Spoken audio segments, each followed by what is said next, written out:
Hello. Welcome to the answer half of the Q&A. Question 1 by Anmo. Knowing of the seventh plane in the other video you posted, would that plane be considered the land of the gods? Knowing how the world, or should I say, worlds, are formed, I believe the core or the seventh plane would be of sacred importance to religions throughout the lands. Answer. For the seventh plane, little is known in world due to its location, so there's various beliefs among magic users since they can sense it. But in reality the seventh plane is basically the unconscious body of the creator of this universe, called the Origin, who made this world as a form of entertainment, with its mind and consciousness serving as the original source of magic. Question 2 by Anmo.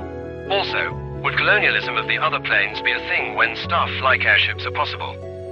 Yes, later on in the timeline, I basically imagine the residents of the Manus plane going full Great Crusade / British Empire and expanding to other planes. They'd essentially use a sort of submarine with a shell of magic-resistant material to prevent damage from the magic currents that hold up the connecting falls. Question 3 by Thesmali Gaigai 9799. What's the wildlife like and what a homunculus in this world? The wildlife on this plane is mostly similar to that on Earth, but this kind of ties into your other question with gnome/druid creations such as homunculi, chimeras and lichens. These are mostly categorized by appearance or what's used to make them, with homunculi mostly resembling a singular creature like a human or something, with chimeras being a mix of multiple creatures with defined separations in its anatomy. And in between these two are lichens who can shift between these two body plans. Question 4 by Some Weird Ninja Toon.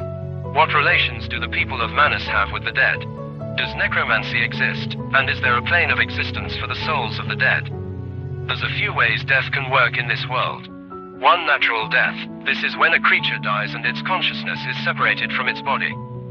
As the consciousnesses of intelligent life is what fuels magic, this now untethered conscious will be pulled into the magic cycle where it will be pulled to the seventh plane, where it basically gets blended together with other souls to become pure magic again and spat back into the surface. And sometimes certain aspects of the conscious/soul can survive this process and attach to a newborn creature as a sort of reincarnation. 2. Halted death. This happens when for some reason a soul can't sink through to the seventh plane. This can be caused by being in an area with materials that repel magic or particularly strong magic currents. This causes the soul to kinda wander the earth where it can sorta interact with its environment since it's now pure magic. Only magic users can sense these ghosts. 3. Necromancy. This starts with a purposely caused halted death where a necromancer prevents a soul from moving with the cycle. They usually store this soul until they can get it to another host body, be it mechanical or organic. Question 5 by Maxim Safanov. Are there deities or similar entities in this world? Yes, there are a lot of powerful magic users that are worshipped as gods and can even have forms of immortality or perpetual reincarnation. Though the closest thing to full-on gods in this world are the Origin and its offshoots it spawns to create worlds. Question 6 by Maxim Safanov. Can interracial crossings exist in this world? Yeah, the 5 humanoid species of Manus can all mix, with the most common being elf-human mixes and gnome-dwarf mixes due to overlapping territories, and the least common being half-giants for obvious reasons, though I imagine it's possible with the intervention of magic. Question 7 by Kraz 2580. Now I wonder, what about the palm? At this point in the timeline the palm is mostly unsettled due to political reasons and geographical reasons like the harsh climate due to it being at the center of the plane, getting the most sunlight.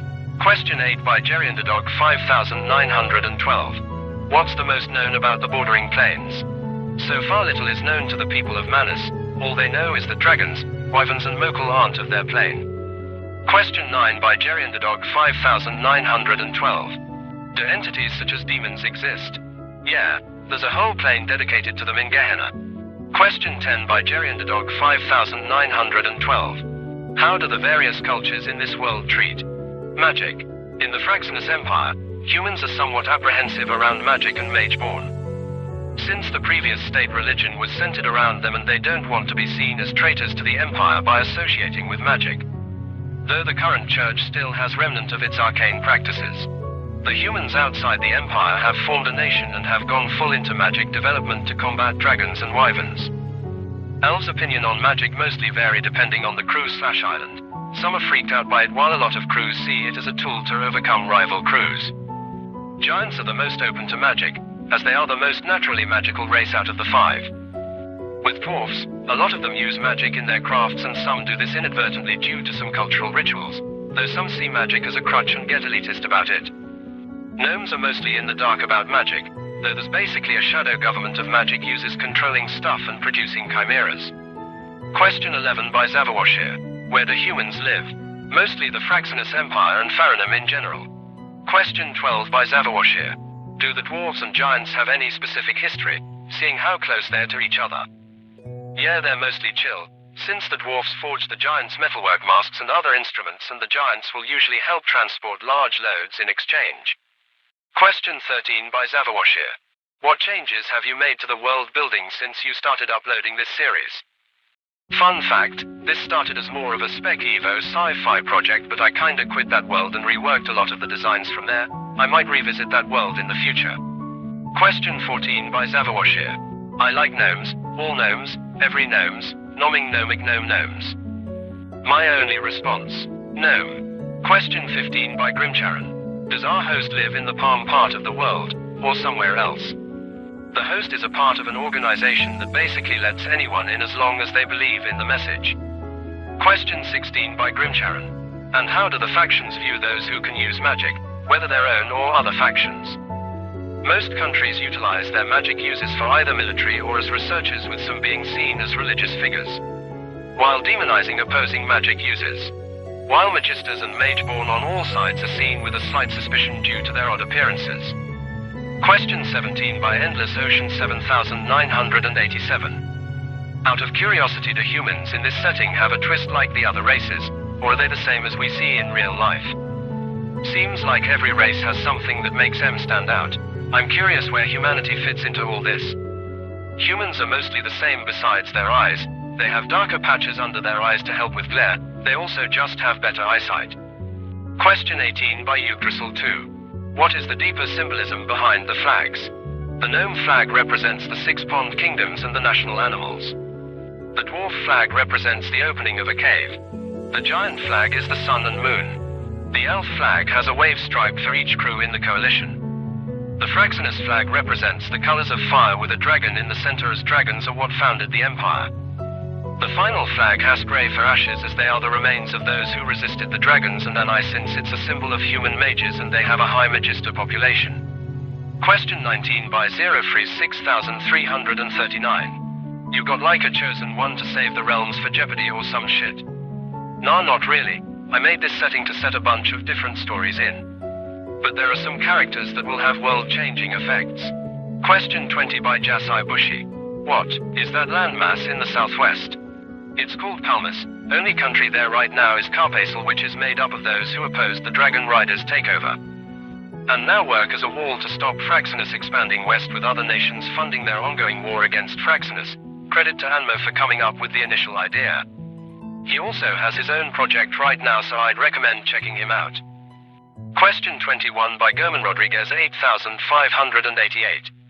Are you going to make others races, species? Yes, there will be more sapient/intelligent ones when I get to the other planes. Here's one. Question 22 by Andres Marrero 8666. Why would anyone want to invade the dwarves when they're more than willing to share their crafts with everyone? The others can't make the most use of those resources. Why is there a focus on twisting life? Little good comes from that. It's mostly due to complications caused by the fact that dwarfs live underground.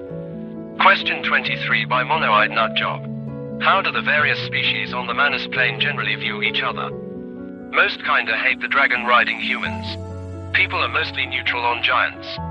Elves have the largest sea travel network, so if you travel you basically have to interact with them, be it positively through trade or negatively by pirates. Dwarven crafts are highly sought after and expensive, so royals love commissioning stuff from them. Gnomes mostly keep to themselves, though they have some if the best medical knowledge, so many will either travel to the gnomes or hire a gnome as a doctor. Question 24 by Mono-Eyed Nutjob. Is the thumb of the Manus Plane the homeland of the humans? I don't recall their homeland being stated in the Q&A video regarding the Manus Plane. Yeah, humans live there. Question 25 by Mono-Eyed Nutjob. Just how powerful is magic in the hands of those who can use it? Like, what are the limits to what these individuals are capable of? The limits of magic is unique to the individual, though soon we'll see how destructive it can be. Question 26 by Monoeyed Nutjob. Dwarves are known for their advanced technology, but just how advanced are they? Additionally, how advanced are the other races on the Manus plane? Dwarven tech has had to advance fast to combat loose wyverns and the occasional dragons, so they're fairly advanced, especially on the military front. But at this point in the timeline it's mostly medieval, with magic changing the development of technology, with other races being more developed in other areas. Question 27 by Monoeyed Nutjob.